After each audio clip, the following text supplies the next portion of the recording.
দিল দিয়ে এই কথাগুলোকে ভালো করে শুনবেন, পিতা মাতার হক সঠিকভাবে আদায় করবেন। দ্বিতীয় যে নসিহত আপনাদেরকে উপদেশ করছি সেটা হলো পিতা মাতার হক সঠিকভাবে আদায় করবেন।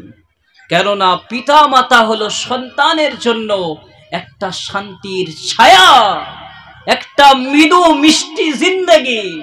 পিতা মাতা যতদিন আছে এই শান্তির ছায়াটা, এই মৃদু জিন্দেগিটা উপভোগ করে নিন। যেদিন এই পিতা মাতা আর থাকবে না সেই দিন আপনার মাথা থেকে শান্তির ছায়াটা চলে যাবে। পিতা মাতা দেখবেন, মা যতই অশিক্ষিত হোক না কেন, চাই সে নিরক্ষর হোক না কেন, একটা সন্তানের জন্য সে পুরো ইউনিভার্সিটি। জি, একটা মা যতই নিরক্ষর হোক না কেন, একটা সন্তানের জন্য, তার ছেলের জন্য সে পুরো ইউনিভার্সিটি। আর একটা পিতা, সে যদি আঙ্গুঠা ছাপ হয়, অর্থাৎ স্বাক্ষর নাও করতে পারে, তবু আল্লাহ তাআলা তার মধ্যে এই যোগ্যতা দেন যে তার সন্তানকে দুনিয়ার সব কিছু, রাজ ভেদাভেদ সব শিখিয়ে দেয়। তাই তো আমি বলি, আল্লাহ তাআলা পিতা মাতাকে ইলমে লাদুন্নি দান করেছেন, এমন ইলম দান করেছেন যেটা কিতাব পড়লে শেখা যায় না। পিতা মাতা বড় রহম করমের জিনিস, বড় ভালোবাসার জিনিস, বড় আবেগের জিনিস। উদাহরণ দেব আপনাদের সামনে।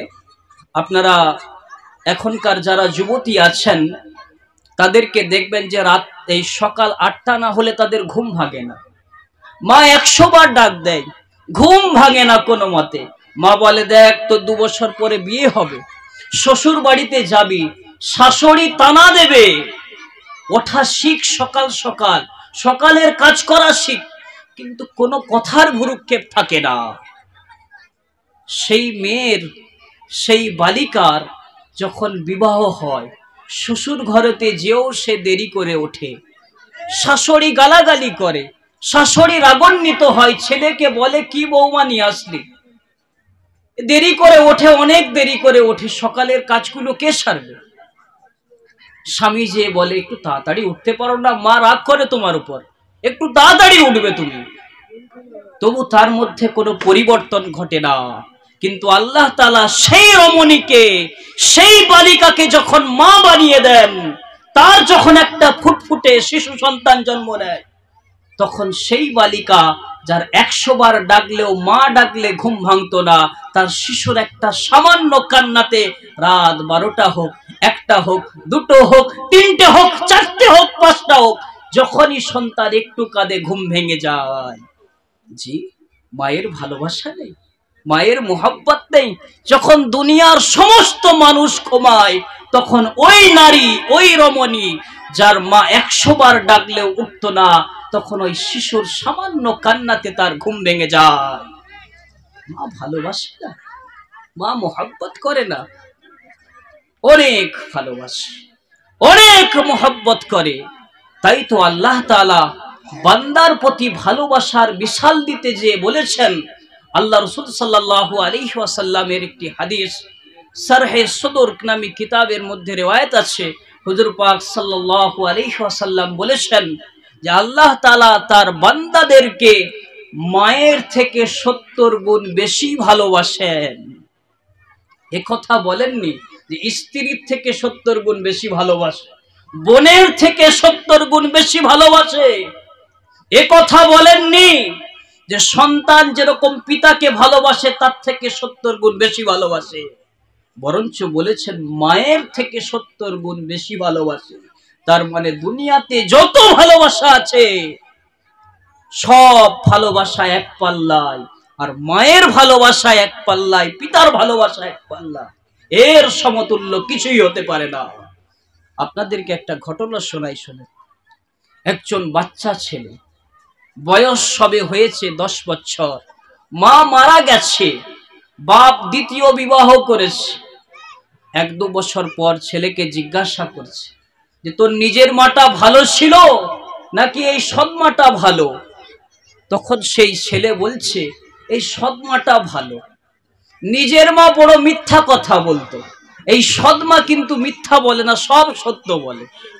বলছে সে কি রে, কি বলিস, তোর নিজের মাটা খারাপ, সব মিথ্যা বলতো, আর সৎমাটা সব সত্য বলে। বলছে হ্যাঁ আব্বা ঠিকই বলছে।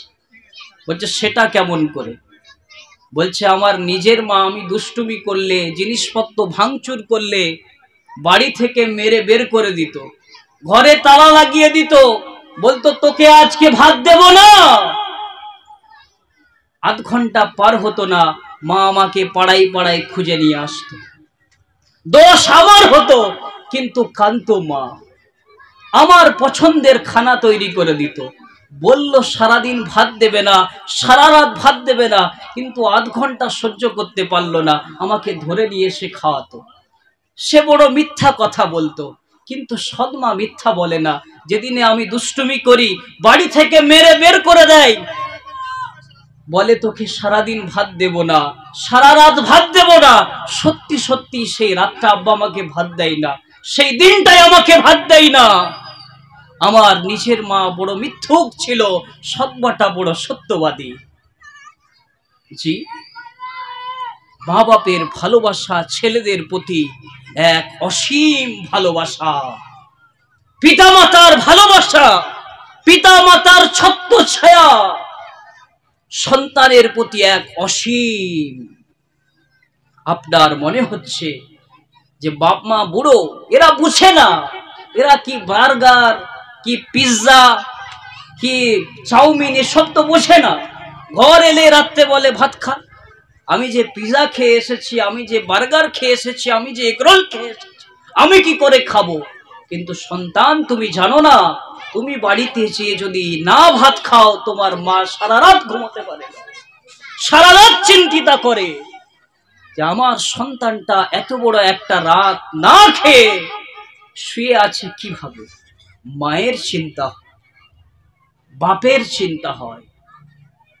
তুমি ভাবছো মডার্ন জামানা, সময়ের পরিবর্তন ঘটেছে। জি না, বাপ মাকে দিল থেকে বোঝো, বাপ মায়ের দেওয়া শিক্ষাগুলোকে গ্রহণ করো, বাপ মাকে কষ্ট দিও না।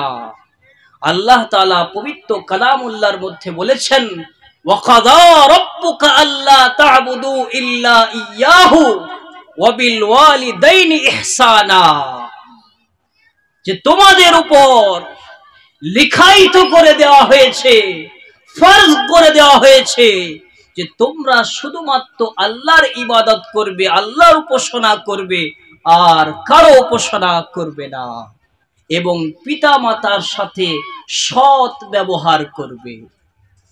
আল্লাহ তাআলা নিজের হুকুক বয়ান করার পর পিতা মাতার হকের বর্ণনা দিলেন। তাহলে একবার ভাবুন যে পিতা মাতার হকটা কত বড় জিনিস।